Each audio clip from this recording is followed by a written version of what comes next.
빌보서 4장 1절부터 마지막 절까지 다소 말씀이 길지만 한번 다 같이 함께 읽어보도록 하겠습니다. 1절 먼저 읽어보도록 하겠습니다. 그러므로 나의 사랑하고 사모하는 형제들, 나의 기쁘며 멸류관인 사랑하는 자들아, 이와 같이 주 안에 서라.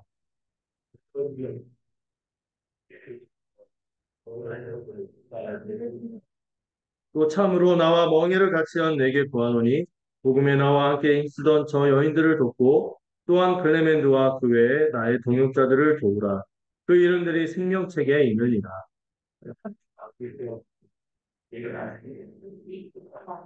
너희 관용을 모든 사람에게 알게 하라. 주께서 가까우시니라.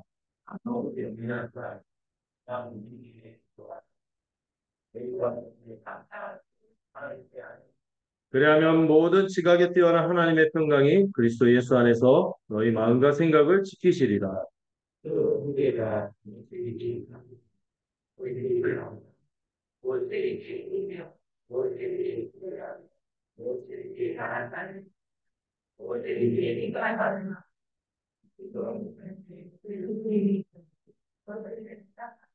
너희는 내게 배우고 받고 듣고 본바를 행하라. 그리하면 평강의 하나님이 너희와 함께 계시리라.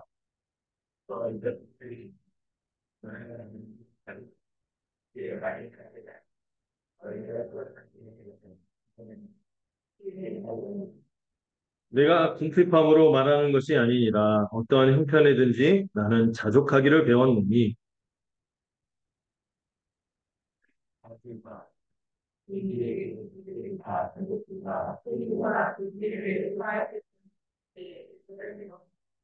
내게 능력 주시는 자 안에서 내가 모든 것을 할 수 있느니라. 빌립보 사람들아 너희도 알거니와 복음의 시초에 내가 마게도냐를 떠날 때 주고받는 내 일에 참여한 교회가 너희 외에 아무도 없었느니라.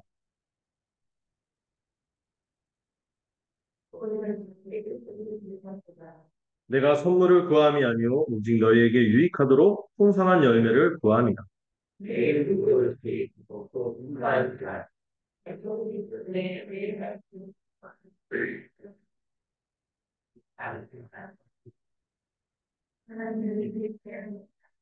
나의 하나님이 그리스도 예수 안에서 영광 가운데 그 풍성한 대로 너희 모든 쓸 것을 채우시리라.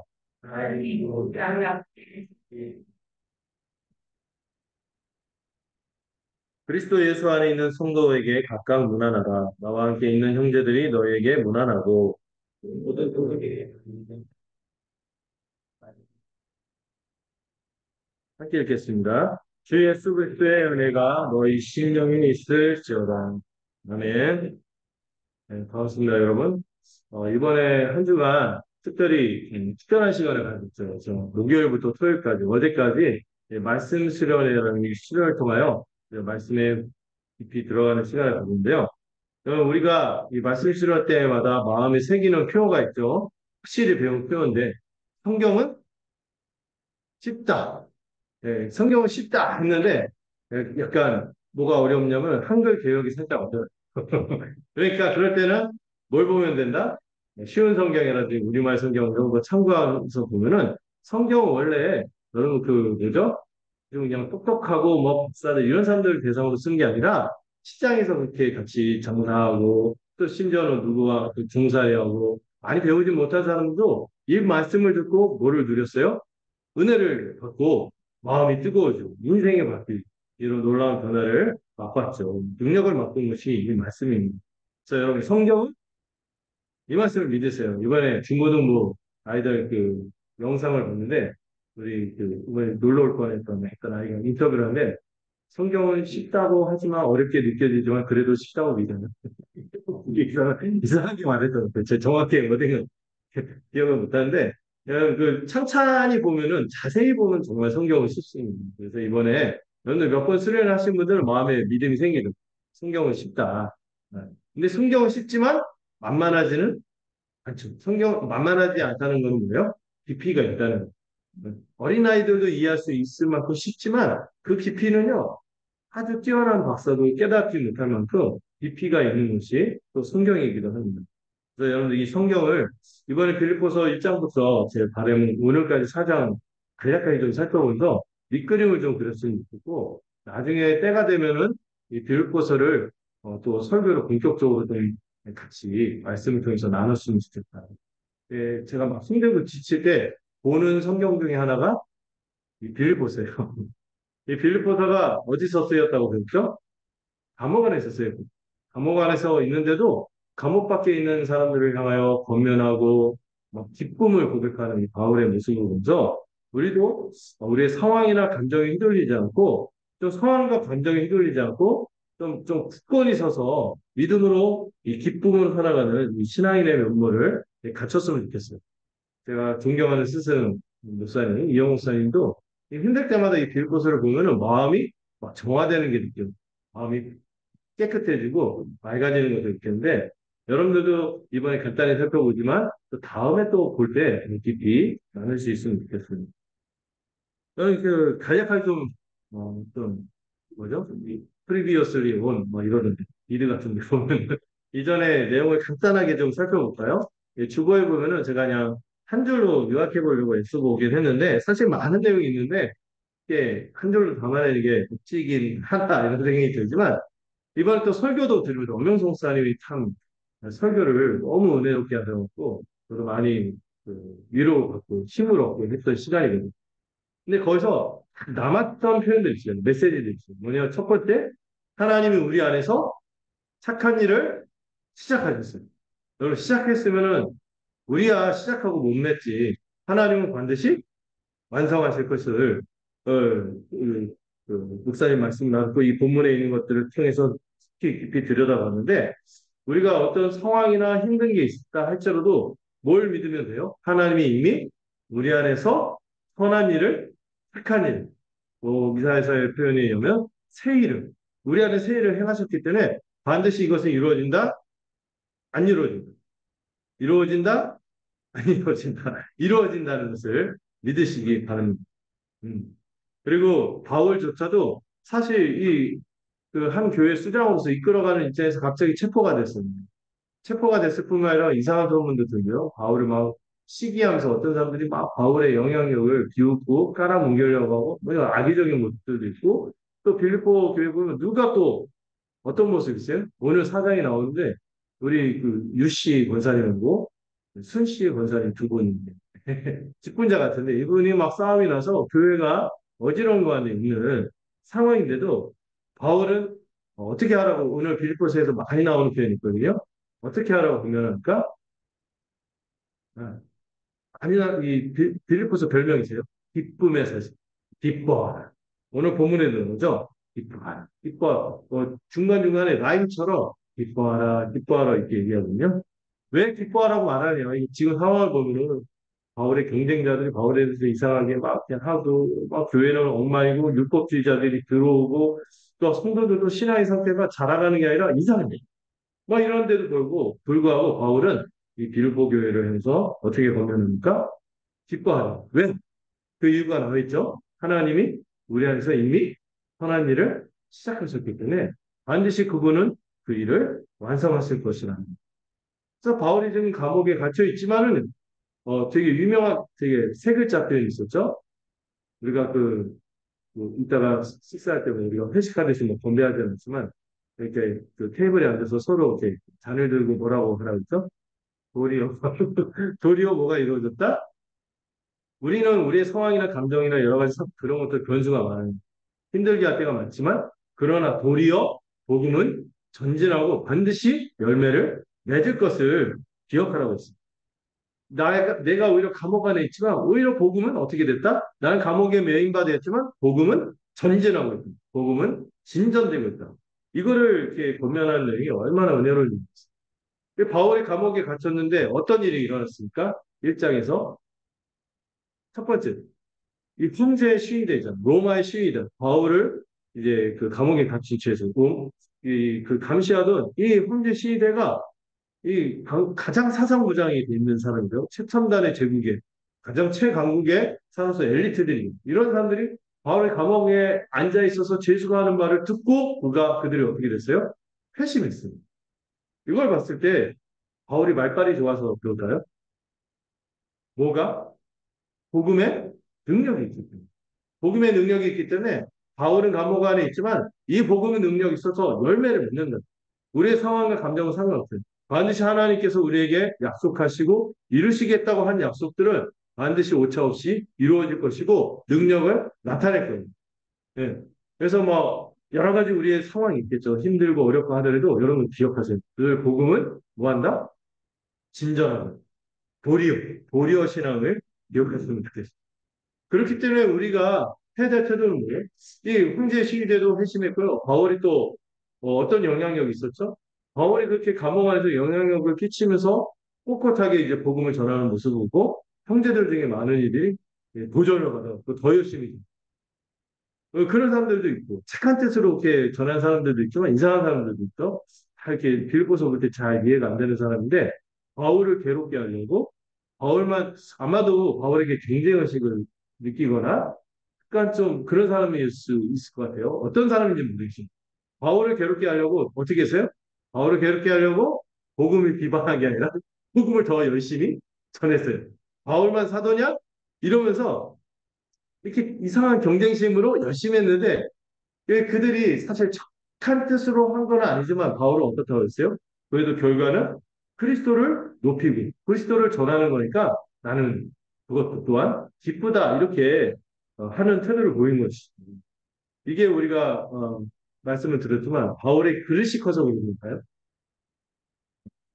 바울은 바울의 그릇이 크고 배포가 커서 막 옹졸하지 않고 막 그런 것이 아니라 바울의 마음속에 뭐가 크기 때문에 바울의 삶의 목표가 뭐예요? 우리 신앙인의 삶의 목표가 그리스도를 존귀케 하는.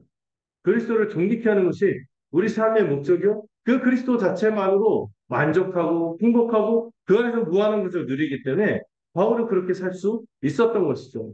여러분, 저도 그 옹졸한 사람인 것 같았어요. 옹졸하고 잘 삐지고 이런 사람인 것 같았어요. 제가 옛날에 그 많이 그 성경 공부하는 목회자 모임에서 토론하고 이럴 때 나는 그 약간 논리 안 밀리고 그렇게 하도 감정적으로 흔들리지 않는다. 의견만 반박당했지 그렇게 하지 않는데 막 어떤 사람하고 얘기할 때 갑자기 내 말이 안 속을 먹고 한번 치밀어 오르고 그러더라고요. 근데 그게 참 어리석은 모습이죠. 그걸 통해서 뭘 발견해야 돼? 하나님의 뜻을 발견하고 그것에 귀를 기울이고 겸손하게 엎드리면 되는데 이 헛된 마음이 있었던 거죠. 근데 바울이 그렇게 저와 같이 그러지 않고 넘어설 수 있었던 건 뭐예요? 그리스도가 얼마나 존귀한 분인지 알기 때문에 그리스도의 영광을 보았기 때문에 그는 그렇게 할 수밖에 없었던 것이죠. 또 그의 삶의 목표가 뭐예요? 바울이 보니까 자기가 살 수도 있고 죽을 수도 있는데 그 사이에 껴있다고 표현해요. 근데 살아도 좋고 죽어도 좋고 우리는 대통령한테 불러도 뭐 그런 말 했잖아요. 이승이. 근데 바울은 죽어도 괜찮다는 거예요. 왜 그렇죠? 죽으면 누구와 함께 하니까? 그리스도와 함께 하는 것을 생각하니까 이 그리스도의 존귀함을 아니까 영광을 아니까 그게 막 함호가 되고 더 간절히 바라는 우리는 이게 뭔지 잘 모르거든요. 근데 그리스도를 안다면 바울의 마음을 좀 더 알잖아요. 여러분들 그렇게 알기를 바랍니다. 근데 죽는 것이 사실 더 마음이 원하지만 바울이 지금 불러가는 이 판세를 보니까 어떨 것 같아요? 죽을 것 같아요? 살 것 같아요? 할 것 같아요. 근데 마음 한켠에 어떤 마음이 있는지 아세요? 바울은 그것을 살아요. 차라리 죽어서 영광스러운 주님과 함께 했으면 좋겠어요. 바울은 그럴 만도 해요. 부활하신 예수님을 실제로 만났습니다. 그 영광을 맛본 자로서 너무 주님과 함께 하고 싶지만 그런데 보니까 내가 살 것 같은데 그 또한 실망스러운 게 아니라 기쁘대요. 왜? 왜? 지체들과 함께 있어서 그들의 믿음을 돕는 역할을 할 걸 생각하니까. 지체들을 세워나가고 교회를 함께 세워나갈 것을 생각하니까 그것이 얼마나 귀한 일인지 이것 또한 누구를 존귀케 하는데요? 그리스도의 몸인 교회, 그리스도의 몸인 지체들을 섬김으로 같이 이 그리스도를 존귀하게 하는 일이게 이것 또한 기쁘다 하면서 살아가는 거죠. 우리가 참 이 땅에서 또 어떤 분들은 이제 아유 내가 이 교회에서 사는데 그 부대끼고 하기 지겹고 빨리 주님 만났으면 좋겠다 이런 거는요 우리가 신앙생활을 그러니까 온전히 하지 못하는 모두 눈이 열려야 돼요. 우리 교회를 섬기고 지체들, 우리가 부대끼고 막 안 맞는 부분도 있고 그렇다 할지라도 이분들을 통해서 섬길 때 누가 존귀케 되는 거예요? 그리스도가 존귀케 되는 것을 기억하면서 이거를 기쁘게 여기는 우리 모두가 되었으면 좋겠어요. 그것이 일장이잖아요. 그래서 이 복음의 신앙으로 협력하여 일심으로 서서 한 마음이 되자 그 얘기를 하고 이장에서 그 어떤 마음으로 한 마음이 될 것인지 이장에서 얘기하는데요. 그게 뭐죠? 네, 그리스도 안에서 한 마음 품고 살아가서 고면을 하는 거예요. 이 그리스도의 마음이 뭐죠? 이장에서 유명한 그리스도를 찬송하는 그런 본문이 나오죠. 그 있잖아요. 모든 이름 위에 뛰어난 이름 막 이런 찬양도 막 부르고 그러잖아요. 그 부분이 나오죠. 원래 예수님 어떤 분이세요? 하나님과 동등한 분이세요. 하나님의 본체시나 이런 표현입니다. 근데 하나님과 동등대 그 위치에 있는 분인데도 그것을 취하시지 않고 오히려 어떻게 하셨다? 자기를 비우고 종의 형체를 지녀서 사람들과 같이 되어서 어디까지 섬기셨다고요? 죽을 때까지 또 죽기까지 섬기셨다는 거죠. 이런 겸손의 본을 볼 때 우리가 그리스도를 존귀하게 하는 가장 귀한 삶의 방식이 뭐냐면은 교회로 살아가면서 한몸됨을 이루는데 이 한몸됨을 이루기 위해서 뭐가 필요하다? 우리 안에 이 그리스도의 마음이 필요한 것입니다. 어떤 마음? 겸손하고 자기를 낮추는 마음이 무엇보다도 우리 신앙생활에 핵심인 것이죠. 여러분 신앙생활 10년하고 20년 되고 또 직분받고 보통 그 약간 그 성경적인 교회, 복음적인 교회들은 안 그럴 텐데 좀 어떤 교회들 보면은 그 짬이 찼다고 또 자기가 직분을 가졌던 사람들을 막 지락벼락하려고 하고 막 섬기기보다 섬김받으려고 배우받으려고 하고 인정받으려고 이것 때문에 참 교회들이 시끄럽지 않습니까? 본이 되지 않고 아름답지 않은 모습이. 근데 제가 생각이 드는 건 왜 그럴까 할 때 그분들이 뭘 못 봤기 때문에 그리스도의 존경, 그리스도의 영광스러움을 못 봤기 때문에 그런 것이 아닌가 싶어요. 그리스도가 어떤 식으로 영광과 존귀를 얻으셨습니까?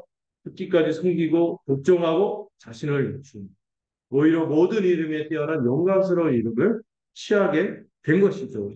우리도 이를 기억하면서 이 땅의 삶은 어떤 삶이에요? 우리 주님을 뒤를 따라가면서 겸손하게 섬기는 삶임을 기억하시기 바랍니다. 이 본을 따라야 하는 것입니다. 이거를 바울이 2장 중반에서 어떻게 표현하냐면 두렵고 떨림으로 구원을 이루어가는 것이라고 얘기하는 것입니다. 이번에 그 어묵사님 참 예를 잘 들었는데 우리가 구원받았다고 하면은 그 구원을 추구하면서 이미 받은 것을 온전히 누리기 위해서 막 사모하면서 살아갈 텐데 우리가 구원받은 자는 이게 얼마나 귀한 일이든 그럼 이게 삶으로 구원받은 것이 입증되고 증거될 수밖에 없다고 얘기하면서 뭘 예를 들었죠? 축구맨 축구 신대원에서 가장 강력한 동아리가 안타깝게도 신경용구 동아리가 아니라 그 특사번 동아리였어요. 새벽만 되면요 새벽 기도 끝나고 나서 얼굴이 빨개져요. 막 공을 하나씩 들고 막 그 장비 차고 막 지금 막 뭐죠? 얼굴이 빨개져 막 설레는 막 운동量뛰어갑니다. 그래서 어떤 분까지 봤냐고 그 목사님 얘기했죠. 비 오는 날에 나가는 거요. 비 오는 날에 무슨 축구를 하려고 나가냐 하니까 비 오는 날에는 혼자서 마음껏 할 수 있어요. 그러니까 우리가 받은 게 얼마나 귀하고 영광스러운지 안다면은 우리가 거기에 매여서 살아가는 삶의 모습이 당연하게 나타날 수밖에 없다고 얘기했지 않습니까? 우리도 그런 거죠. 우리가 이렇게 그리스도를 존귀하게 여기고 교회를 섬기는 것이 얼마나 존귀한지 안다면은 그것을 기뻐하면서 우리 삶 속에서 열매로 당연하게 나타나겠죠. 그래서 2장 후반에서 바울이 세 가지 본을 제시해요. 첫 번째, 누구를 본받으라? 예수 그리스도 그렇게 겸손하게 섬기는 또 지체들의 믿음을 섬기기 위해서 자신이 무엇같이 부어질지라도 전제와 쏟아가지고 다 소모되고 대가 허비되는 것 같고 낭비되는 것 같고 지치는 것 같고 하더라도 그것을 통해서 뭘 기뻐하는 그들이 믿음이 세워지고 교회가 세워지는 것을 기뻐하는 우리 주님처럼 낮아진 주님처럼 그렇게 겸손하게 섬기는 누구를 본받으라? 누구를 따르는? 그 예수 그리스도를 따르는 자기를 본받으라고 얘기하잖아요. 근데 바울만 있지 않았어요. 여러분, 우리가 나만 이렇게 혼자 섬기고 혼자 겸손해야 되고 혼자 낮춰야 되고 혼자 막 배우가지고 인정받지 못하고 그러면 지칠 텐데 바울에게 어떤 사람들이 있었습니까? 또 디모데와 에바브로디도가 있었어요. 디모데에 대한 멋진 표현이 있었죠. 어떤 표현? 모든 사람들이 자기 일을 구하는데 그는 자기 일을 구하지 않고 그리스도 예수의 일을 합니다. 우리가 서로에게 그런 평가를 참 받았으면 좋겠습니다. 예. 저분은 함께 자기 일과 통한 거 어려움이 있고 참 감정도 쉽지 않고 그런데도 주 예수의 일을 구하면서 저렇게 가는구나. 정말 그리스도를 존귀하게 하면서 살아가고 교회를 존귀하게 하기 위해서 저렇게 섬기는 거예요. 이런 본이 우리 가운데 있으므로 우리가 이 땅의 삶을 힘있게 살아갈 수 있는 것이죠. 여러분, 제가 잘해야겠죠. 제가 정말 잘해야 된다는 생각이 이번 수련을 들으면서 했지만 또 정말 외롭다 이런 생각이 들면 되겠습니까? 여러분들도 함께 같이 이런 본이 서로서로 지체가 그렇게 되어져서 그렇게 살아갈 때 우리의 구원이 온전하게 이루어질 줄로 믿습니다. 이 구원이 이루어진다는 게 우리가 구원을 얻는다. 한번 받는데 왜 취소된다. 이런 얘기 아닌 것 같습니다. 우리가 구원을 이미 얻었지만, 거저 얻었지만 이 구원을 온전히 누리는지 구원을 온전히 누리고 주님 앞에 서서 완전히 확정되는 그 순간 이미 확정됐지만 완전히 하나님의 최종적인 판결을 듣는 그때 미래에 우리가 다 받아 누리지만 천치했지만 우리가 이 땅에 살면서 그 구원의 풍성함을 누리면서 살아가는 것을 기뻐하는 우리 모두가 되었으면 좋겠어요. 에, 특히 저는 이 저희 디모데뿐만 아니라 이 에바브로디도 이분의 오늘 사장에서도 끝에 이 에바브로디도가 언급되는데 이분은 정말 보통 분이 아니다. 그런데 에바브로디도가 우리가 영웅으로 생각할 수도 있지만 그가 얼마나 받은 은혜가 있으면 그렇게까지 할 수 있을까 이렇게 생각을 해볼 것 같아요.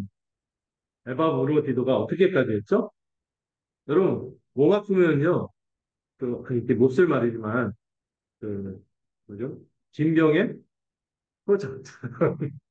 왜냐하면 이렇게 섬기는 입장에서 이렇게 병에 걸린 분들은 저도 아프면은요 다른 사람 돌아보고 이렇게 막 살필 여유가 없어요. 내 몸 막 챙기느라 정신이 없어요. 그러니까 굉장히 극히 이기적이고 막 다른 거 이거저거 생각 못해요. 내 상황이 힘들고 어려우면요. 여러분 중요한 결정할 때는 어렵고 힘들 때 이럴 때는 쉽게 정해져요. 차라리 생각 없어요. 근데 에바브로디는 병에 걸렸어요. 그것도 어떤 병? 피부병에 걸렸는데도 뭘 걱정했어요? 내가 죽으면 어떡하지? 이게 아니라 뭘 걱정했습니까? 자기가 병에 걸린 것을 자기를 파송한 비주포 교회 성도들이 알면은 이것을 걱정할까봐 그거를 걱정했다는 거예요. 자기 목숨보다 더 뭐를 귀하게 여긴 거예요? 교회 지체들. 그들이 혹시 나 때문에 근심하고 힘들어하고 굉장히 염려할까봐 이것을 걱정하는 사람입니다. 여러분, 이거는, 이런 사람이 어디 있습니까? 이건 본성을 초월한 거예요, 본성은. 사람은 자기 중심적인데, 이런 본성을 초월한 사람. 이거야말로 우리가 배운 그런 표현 있죠? 세원약 백성. 정말 성령을 받아서 그리스도의 영광이 무엇인지 알아서 그렇게 살아가는 것이 얼마나 존귀한지 아는 사람들이 그런 삶의 모습이 나타나는 것입니다.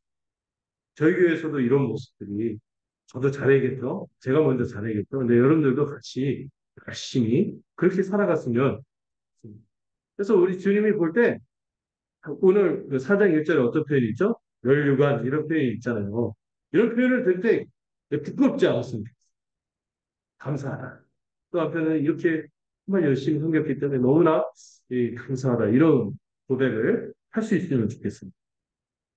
제가 굉장히 스피디하게 하려고 애쓰는데 다 이렇게 전달이 되는 적이 있어요. 이미 수련회 참여하신 분들은 이게 무슨 얘기인지 맥락을 따라올 텐데 혹시 온라인으로 하신 분들도 또 그때 못 하신 분들도 제가 그냥 안 넘어가죠. 빌립보서 3장에 어떤 표현이 있어요? 나는 이렇게 반복하는 것이 수고롭지 않고 여러분들에게는 안전하다. 그래서 제가 반드시 꼭 만나서 못하신 분들도 같이 은혜를 나눌 수 있도록 하도록 하겠습니다. 제가 3장 이 얘기, 처음에 이 3장 이 얘기를 하는 것은 여러분 진리를요, 한번 들었다고 가는 것 같지는 않은 것 같아요. 예, 복음의 기초 여러분들 배웠죠? 얼마나 좋았습니까? 이전보다 설교가 잘 들린다 이런 고백을 하는 지체들도 있었고 그런데 세월이 지나서요 복음의 기초도 되게 중요한 부분인데 물어보면요 그럼 그런 반응이 있거든요. 예를 들어서 이런 질문이 있어요. 믿음의 반대는 뭐죠? 하면은 그렇게 막 강조해서 가르쳤는데, 안 믿음? 이러면 막 마음이 무너지지만, 그래서 우리가 막 찬송을 부르는 아침 이슬처럼 씨 사라진 또 들려주시오, 또 들려주시오. 우리는 복음을 계속 듣는 뭔가 시스템이 필요하고, 복음을 듣는 과정 가운데 계속 있으면 좋겠어요. 여러분, 이 복음은요, 하늘의 것이기 때문에 땅에 부패한 우리 마음, 땅에 속한 우리의 마음하고 충돌되는 지점입니다. 이게 자연스럽게 받아들여지고 믿어지고 하는 거는요, 우리로서는 사실 불가능한 우리 성령께서 우리의 마음을 열어주시고 이 하늘의 진리가 선포될 때 우리 마음을 열어주셨기 때문에 생명으로 반응하도록 이끄셨기 때문에 이 복음에 우리가 반응하는 거죠. 근데 이 복음을 지독하게 거부하는 가장 주적이 있습니다. 그걸 뭐라고요? 복음의 가장 큰 주적. 바울이 이 빌립보서 3장에서 아주 경고하는 내용이죠. 뭐죠? 우리가 늘 경계해야 됩니다. 율법주의. 이 빌립보서 3장은요. 율법주의 세 가지 얼굴에 대해서 다루고 있습니다. 특히 이 빌립보 사람들도요. 갈라디아 사람들도 그런 모습이 있었는데 어떤 사람이 있었어요? 호날레다. 할례를 꼭 받아야 된다. 예수를 믿는 것 구원받는 데 도움이 되는데 좀 더 특별한 시민이 되고 더 그 구원을 확정하기 위해서는 뭐도 받아야 돼? 할례를 받아야 된다는 이런 사람에 대해서 바울이 좀 약간 거칠게 표현하죠. 배들이라 행악하는 자들. 또 뭐라고요? 몸을 상해하는 그 할례를 강요하는 것은 사실 유대인들한테 이게 전통이니까 그게 할 수 있지만 이방인들에게 그걸 요구한다는 것은 단지 몸을 상해하는 일에 불과하고 왜? 하나님의 언약 백성이 되고 구원받기 위해서는 뭐로 충분합니까? 오직 그리스도를 믿음으로 충분한 것이거든요. 근데 이 할례가 뭐가 돼요? 이 사람들에게 하나님께 나갈 때 우리가 오직 뭐가 필요해요? 은혜가 필요하고, 그냥 하나님께서 우리에게 주신 은혜의 수단이 믿음만 필요한데, 뭘 자꾸 우리가 갖추면은 하나님께 나갈 수 있다 이런 생각을 조금만 하는 순간 어디에 빠지는 거예요? 하나님의 은혜는 온데간데 살아보고, 내가 이런 거 했으니까 내가 이렇게 했지. 이런 교만한 마음이 들고, 자랑하는 마음이 생기는 것이죠. 이것에 대해서 바울이 철저히 경계하는 것이죠. 죄라고 표현하고 행악하는 자라고 표현하고 이거는 그렇게 하면 그거는 단지 몸을 해치는 일에 불과하다. 이렇게 얘기하는 거죠. 이것에 맞서서 우리는 어떻게 해야 된다? 성령으로 봉사하는 이 표현이 다른 말로 성령으로 예배하는. 무슨 우리가 또 재물을 갖고 와서 뭐 이렇게 하고 이러는 거 필요 없어요. 이미 누가 재물이 되셨어? 예수 그리스도께서 재물이 우리는 그분을 믿는 믿음으로 성령으로 예배하며 그리스도 예수만을 우리의 의로, 우리의 죄를 다 사해 주시고 우리의 의를 다 주시는 분으로 자랑하고 우리 자신은 어떤 육체적인 조건을 신뢰하지 않는 우리야말로 진정한 뭐다? 할례파다. 할례를 부정해놓고 무슨 할례파다. 이게 무슨 말이냐? 할례는 뭐의 표지라고 했어요? 하나님의 백성임을 인정받는 표지라고 했죠. 하나님의 백성이 인정받는 것은 이제 더 이상 할례가 아니에요. 뭐예요? 예수를 믿음으로 성령세를 받으면은 그것으로 충분한 것입니다. 이걸 얘기하면서 이 얘기 제가 본문으로 또 빨려 들어가는 느낌입니다. 간략하게 얘기를 해야겠어요. 자, 이 첫 번째 우리가 이 율법주에서 경계하는 게 뭡니까? 자기의 자랑. 우리 어떤 것을 자랑하는 것을 경계하라고 하고요. 그리고 율법주의 또 다른 얼굴이 있어요. 그게 뭡니까? 여기 12절부터 나오는데 이미 자기가 얻었다고 생각하고 온전히 이루었다고 생각하는 자기 기만, 또 다른 말로 안주하는 심, 정체된 심. 이 율법주의는요, 반드시 이걸 가져요. 자기가 어느 정도 어떤 한 조건으로 하나님 앞에 충분히 뭔가 할 만큼 했다는 생각을 하니까 그, 그 의가 이미 자기 것이 돼버린 거예요. 근데 여러분, 우리의 의는 우리의 것이에요? 그리스도의 것이? 우리의 것이 아니라 그리스도의 것이에요. 그 의가 사실 우리 안에 있어요. 그리스도 하늘 보좌 우편에 계신 그분의 것을 우리의 것으로 단지 여겨주시는 것이죠. 근데 이 사람들은요, 그 일을 자기가 어느 정도 해서 이뤘다고 생각하니까 더 이상 뭘 하지 않아요? 달려가잖아요. 이미 잡았다고 생각하고, 이미 얻었다고 생각하고, 달려가지 않는 모습. 여러분, 우리가 그 그리스도의 의를 이미 얻었다고 표현도 하죠. 믿음으로 의롭다함을 여김 받았어요. 그렇지만 그 의가 우리 것이 아니죠. 그리스도의 의이기 때문에 그러나 우리가 믿음으로 그 성령으로 말미암아 그 그리스도의 의를 그 맛봤기 때문에 어때요? 그 의를 더 사모하고 그 의를 온전히 우리 안에서 거룩함으로 드러내기 위해서 달려갈 수밖에 없는 것이죠. 근데 자기에 빠진 자들은 어떻게 돼요? 정체된 신앙생활의 모습이 나타나는 모습. 그것이 또 교회 안에서 나타나는 모습이 뭐냐면 원망과 시비의 모습으로 나타나는 모습. 그리고 그런 사람들의 삶의 모습을 뭐라고 생각합니까? 십자가의 원수로 해요. 땅의 일을 생각합니다.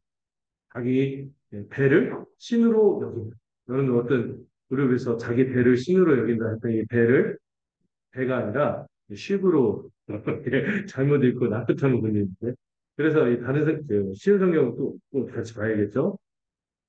땅 일을 생각하고 자기에 빠진 사람들은 반드시 이 세 가지 모습이 나타나요. 자랑하거나 안주하거나 그리고 또 뭔가 보상 심리를 누리는 내가 이만큼 했는데 신앙생활 하다가 보면은 이 교회 안에 이런 모습들이 나타나는 모습.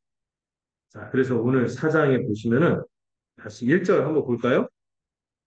사장 1절을 보시면은 그러므로 나의 사랑하고 사모하는 형제들 나의 기쁨이요 멸류관이 사랑하는 자들 이와 같이 주 안에 사실 이 사장 1절을 앞에 내용들을 살피고 딱 보면은 또 사장 뒤에 있는 모습을 보면은 어떻습니까? 이런 호칭을 이 빌보 성도들에게 붙이기가 좀 민망할 수도 있어요.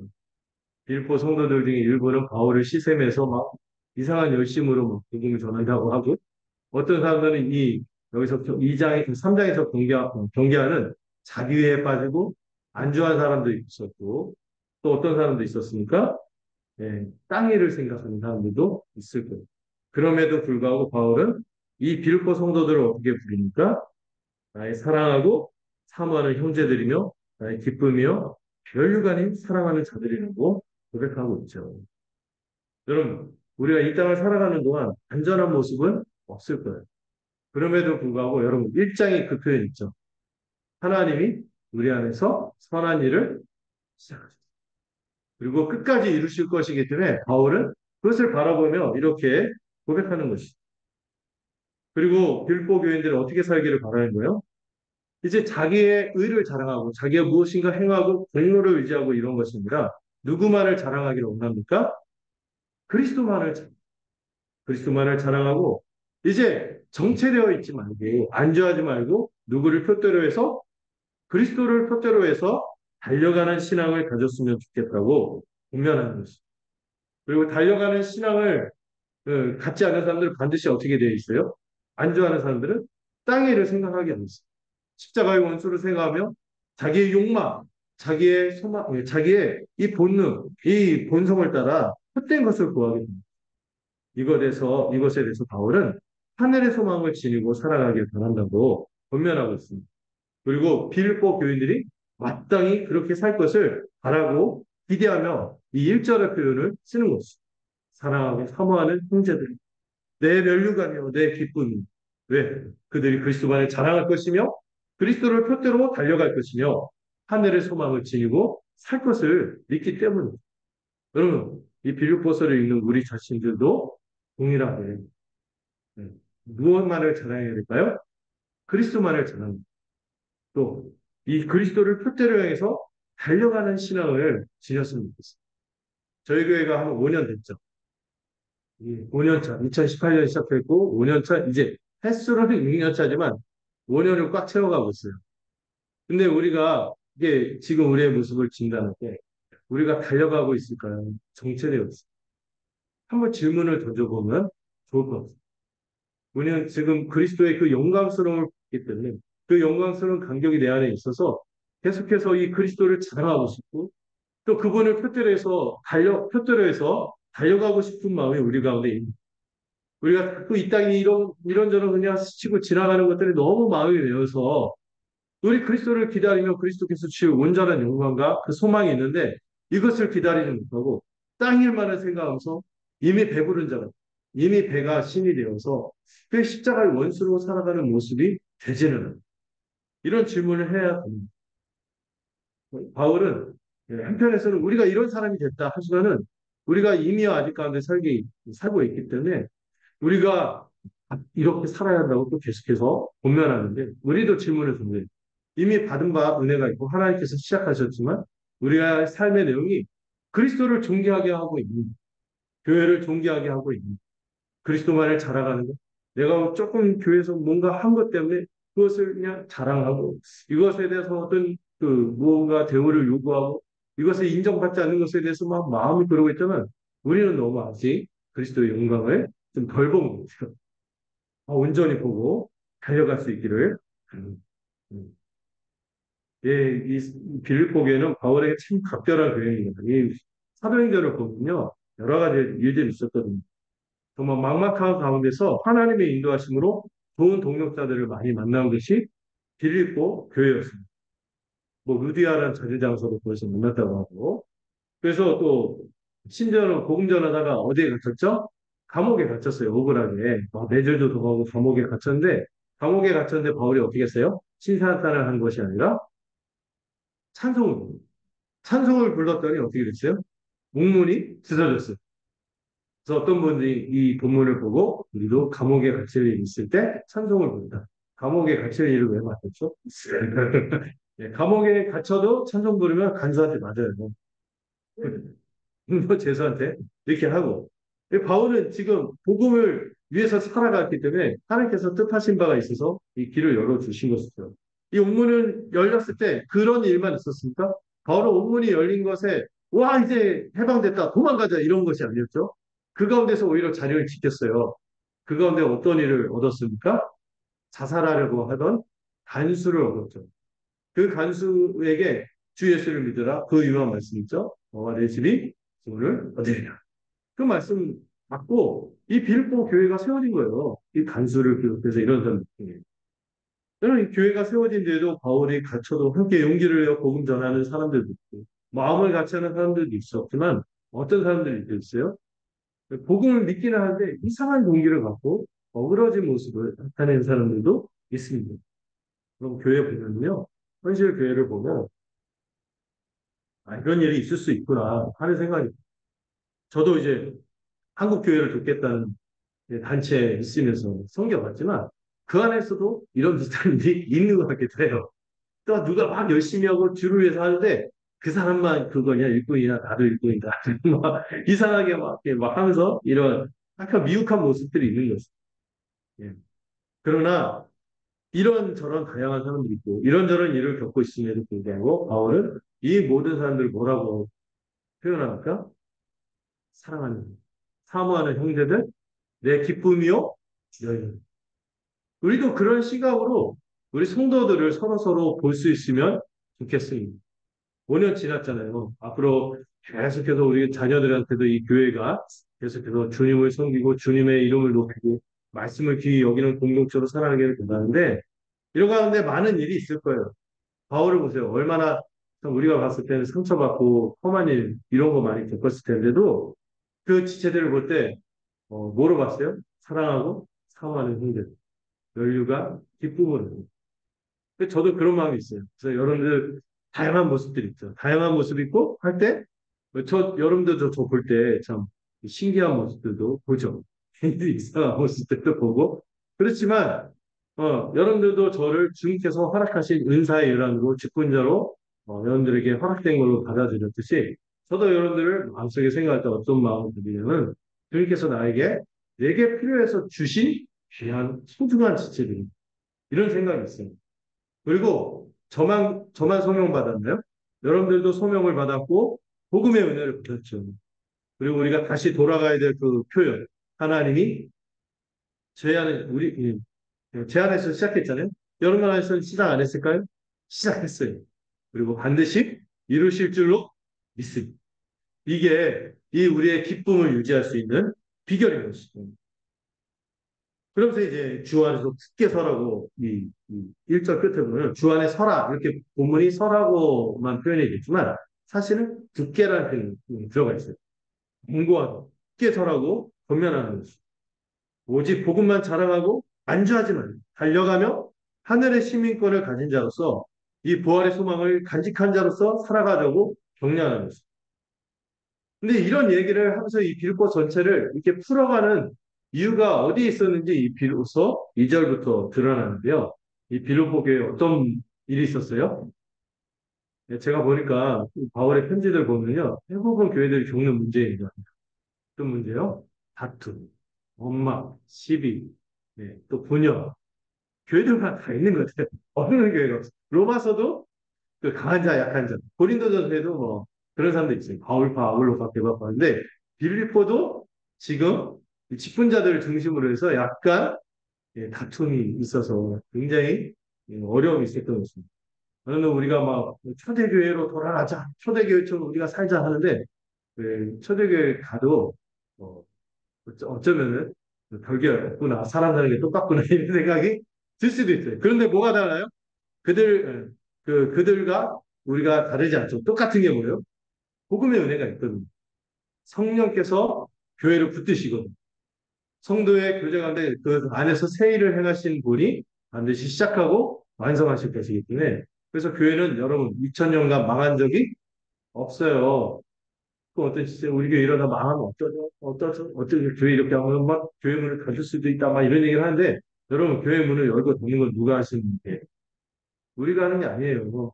하나님이 하시는 일이기 때문에 이것을 믿고 우리가 달려가는 것입니다.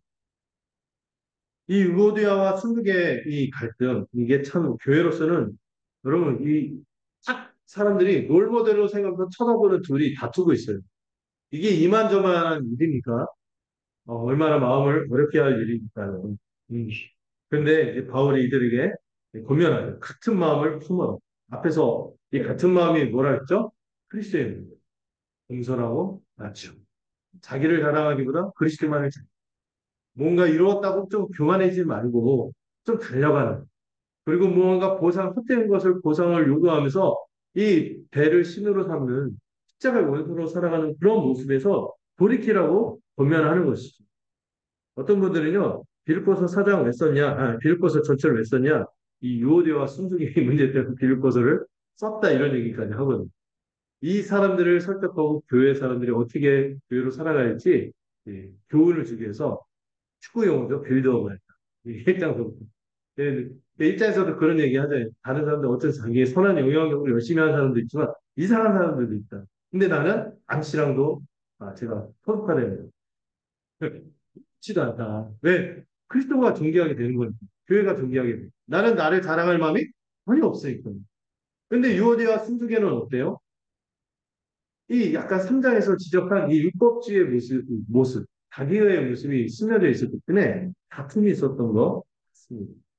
그래서 다시 어디로 돌아가자면 이 그리스도의 마음, 복음이 주는, 우리에게 주는 이 겸손한 마음을 10분짜고 권면하는 것이죠. 여러분, 우리가 늘 우리 삶에, 우리 삶에 대해서 좀 진지하게 생각하고 제가 이번 수련회 때 정말 큰 표현이거든요.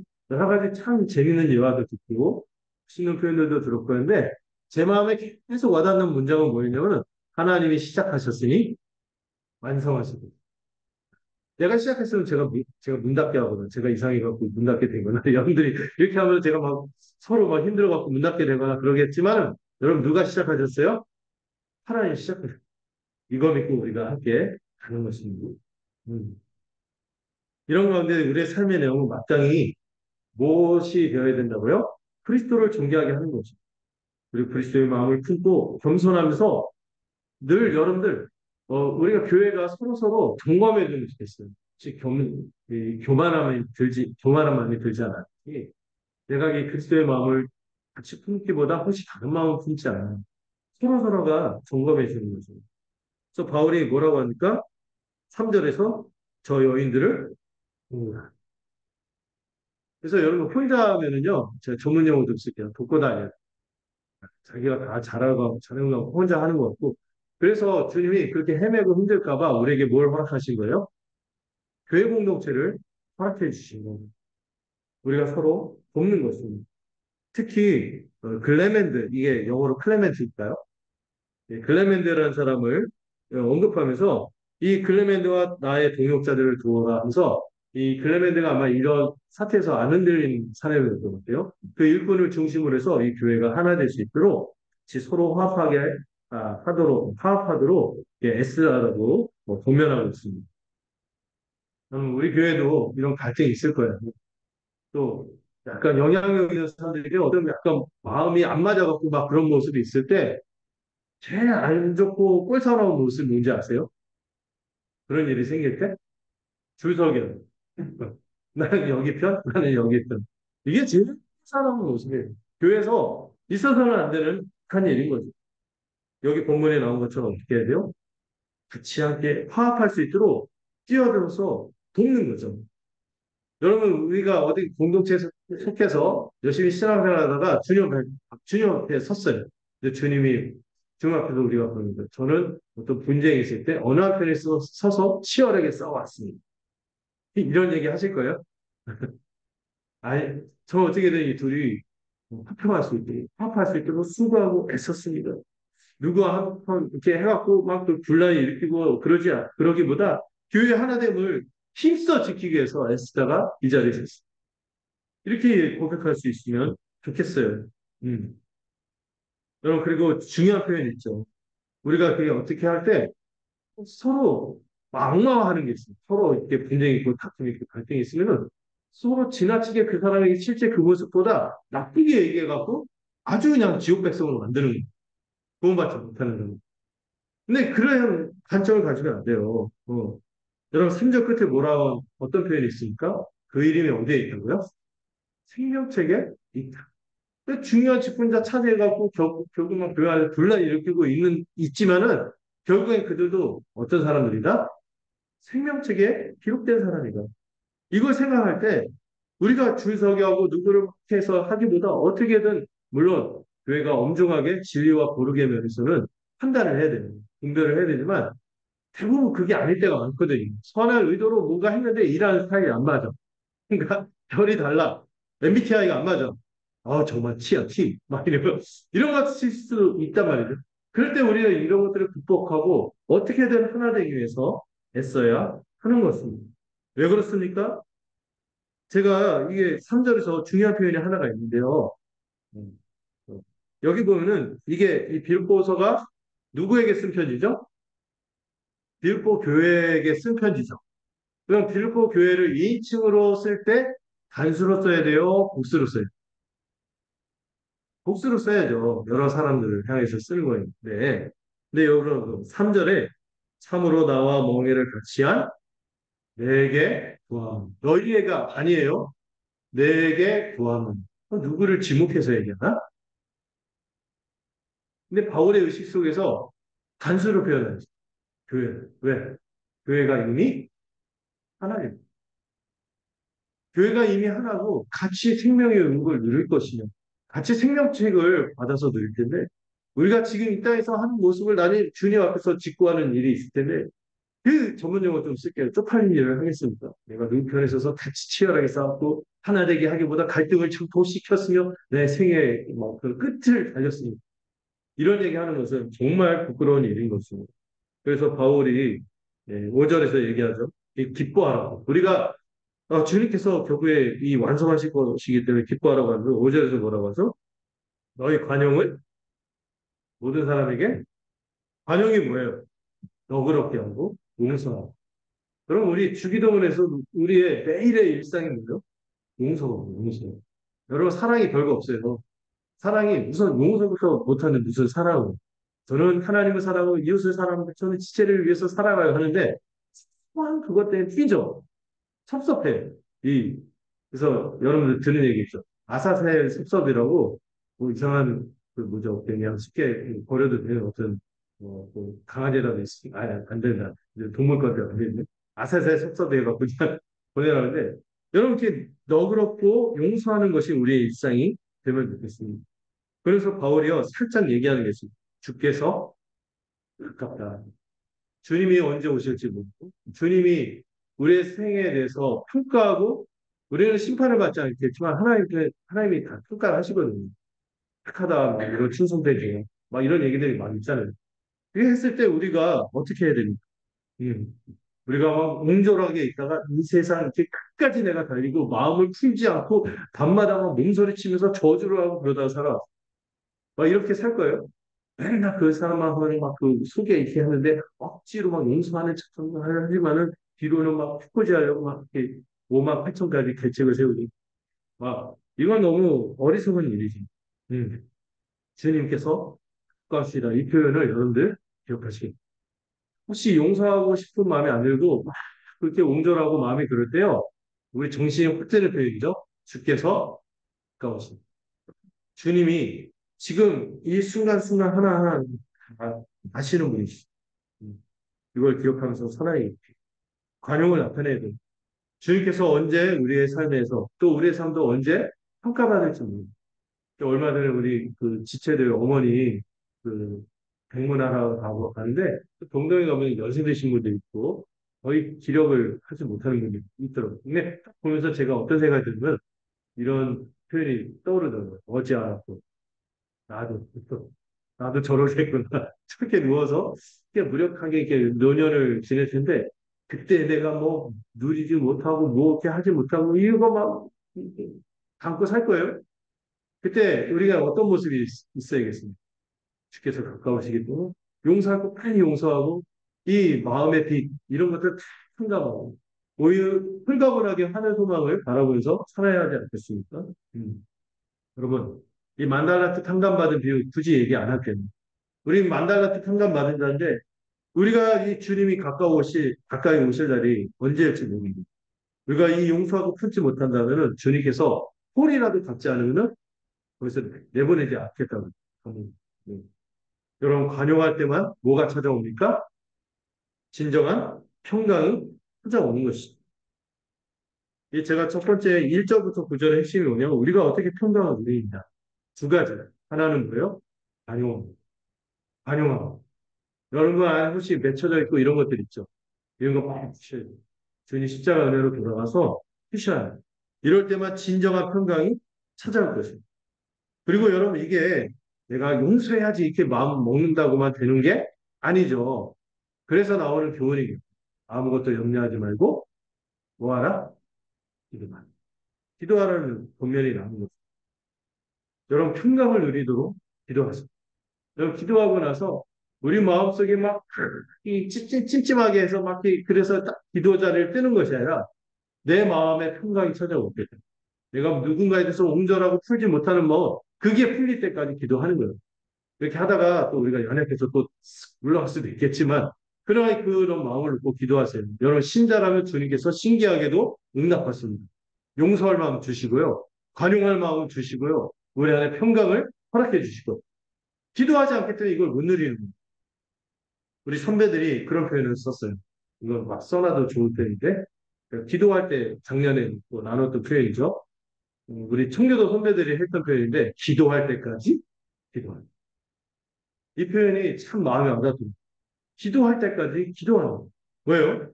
어떤 사람은 기도 막 2시간, 3시간, 4시간 해도 막 기도 끝나고 나서도 여전히 어떤 지체에 대한 또 쾌독스러운 마음, 다그 서슬이 펄해갖고 이 자리를 끝나면 그 기도한 거예요? 아니죠. 이 표현이 그래서 이해가 돼요. 기도할 때까지 기도. 여러분, 우리는요, 잘 잊어버리면 좋겠어요.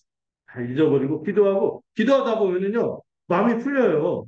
왜냐하면 여기 염려도 사라질 뿐만 아니라 참으로 우리가 기도하는 하나님이 우리에게 가장 선한 것으로 응답하실 것이 믿어지거든요. 이미 하나님께서 내 기도할 때 이전에 나를 인도하셨던 그 삶의 내용들이 반추가 되거든요. 그러면서 하나님이 일하신 게 너무나 확실해. 그럼 앞으로도 일하실 거 생각하면은 내가 이런 짜잔한 이런 걸로 막 쩔쩔매고 막 눈쌍질질 피고 이런 게 너무 웃기고 별거 아닌 거죠.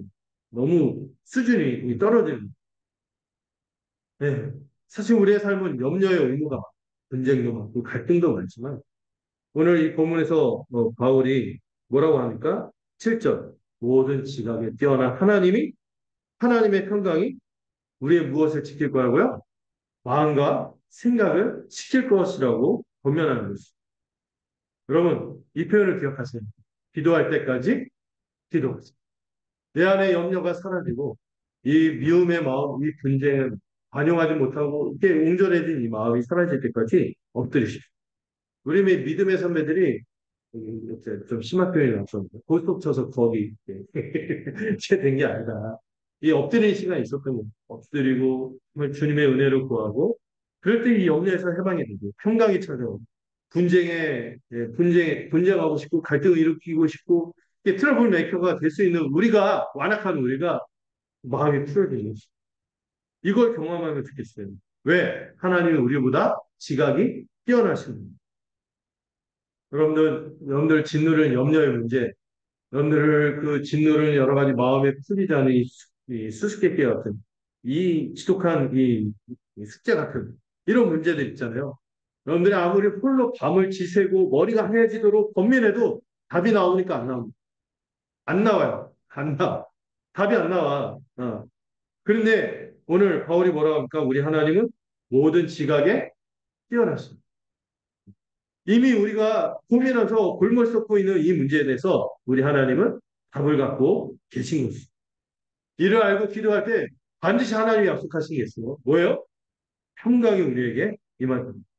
그래서 우리의 마음과 생각을 지켜주시고 우리 마음 여러분 많이 들었던 단어 카르디아 아시죠? 전인 이 지정이 전인격을 하나님께서 온전하게 붙들어 주시고 특별히 생각은 지성이 우리 생각 우리의 생각이 어느 방향으로 흘러가느냐가 되게 중요해요. 이걸 건드려 주세요.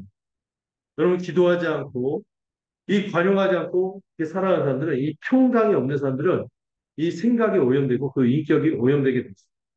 분별력을 잃어버리고요. 오판하게 됩니다. 하나님이 일하시는 것을 더 이상 보지 못해요. 하나님이 시작한 것 자체도 부정하게 됩니다. 그래서 마음이 향방을 잃고 막 이렇게 분노로 알 수 없는 분노와 이런 이 이상한 감정으로 치우쳐 줍니다. 어떤 것이 옳은 것이고 어떤 것이 참된 것이고 어떤 것이 주님의 뜻에 합당한 것인지 파악해야지 바른 결정은 있는데 이를 제대로 하지 못하는 거예요. 저 여러분 네, 올해 특별히 여러분들 기도하시기 바랍니다. 저도 스스로에게 다짐 정말 기도함으로 오판하지 않고 제가 참 오판한 경우도 있었던 것 같아요. 오판한 경우도 있고 온졸하고 이렇게 이랬던 순간을 생각할 때 기도해야 되기 때문에 이렇게 하는 생각이 드는 거죠. 제가 생각할 때 오늘 일대자가 끝날 것 같다는 생각이 굉장히 듭니다. 복습 안 하신 분들이 눈에 들어오니까 약간 좀 얘기를 해야겠다는 생각이 좀 얘기를 했어요. 일대지만 하고 마치겠습니다. 칼빈이 말하는 기도의 유익 세 가지가 있거든요. 첫 번째 문제는 여러분 왜 그 우리 안에 염려가 사라지고 분쟁이 사라지고 이런 관용하는 마음이 들게 하느냐. 우리가 기도할 때 하나님을 더 깊이 묵상함으로 하나님의 영광스러움과 하나님의 크심을 더 깊이 우리 마음속에 스며들어오기 때문에 그렇게 된다는 거예요. 그리고 두 번째가 뭔지 아세요? 하나님 실제로 도우시는. 이 짧은 문장인데 힘이 있다. 하나님 실제로 돕는. 여러분, 왜 기도를 안 하냐면 하나님이 돕는다고 생각 안 해요. 기도는 내가 그냥 마음 풀려고 하는 거고 하나님이 뭐 안 들어주실 수도 있고 그런데 아닌 그런 거지. 하나님 실제로 도우십니다. 이거 믿고 기도하세요. 어떤 사람은 3시간 밤새서 철야 기도해도 기도 안 하는 분 있죠. 하나님 도울 거라 생각을 하니까. 근데 우리는 아닙니다. 그 유명한 그 중국 선교사 중에서 허드슨 테일러라는 사람이 매일 그 엄청난 일들을 당하는 거예요. 그러니까 뭐 기도실에 들어갈 때 얼굴이 노래져 갖고 들어가는데 기도 시간 딱 들어갔다가 시간이 얼마이든 그 기도를 마치고 들어가면 얼굴이 하늘같이 듭니다. 하늘의 해처럼 듭니다. 우리도 이런 시간을 가질 수 있으면 좋겠습니다. 그리고 셋째로 이 기도할 때 어떤 유익이 있냐면 우리의 마음과 생각이 실제로 바뀐다는 거예요. 하나님도 도우실 뿐만 아니라 우리의 마음과 생각이 바뀌어요. 우리 마음과 생각을 지켜주신다. 여러분 우리가 이미 아직은 살아가고 있고 우리가 이미 주님의 은혜를 받은 자이지만 약간 어느 정도 이상한 사람들이라는 것을 인정하십시오. 우리의 마음이나 생각이요. 약간 옛 본성이 남아있기 때문에 이상할 수 있어요. 근데 이 마음과 생각을 누가 지켜주시냐고 우리가 기도할 때 하나님의 손. 기도만 하는 게 아니죠. 우리가 진리를 붙들고 기도하기 때문에 반드시 우리의 마음과 생각을 이 진리에 덧대서 진리에 겹쳐서 온전하게 살아가도록 하는 것이죠. 다시 한번 보면 기도할 때까지 기도하죠. 이 기도함으로 우리를 옥죄는 염려거리들이 모두 다 허상임을 깨닫고 하나님이 주시는 평강이 찾아올 때까지 우리가 그리스도 안에 있게 하나님이 우리를 어떻게 여긴다고 가장 사랑하는 아들이요 기뻐하는 자로 여긴다는 것을 온전히 깨달을 때까지 기도의 자리에 머물고 거기서 해답을 찾는 우리 모두가 되기를 바랍니다. 마지막으로 8, 9절 한번 읽어볼까요? 자, 읽어봅시다. 시작.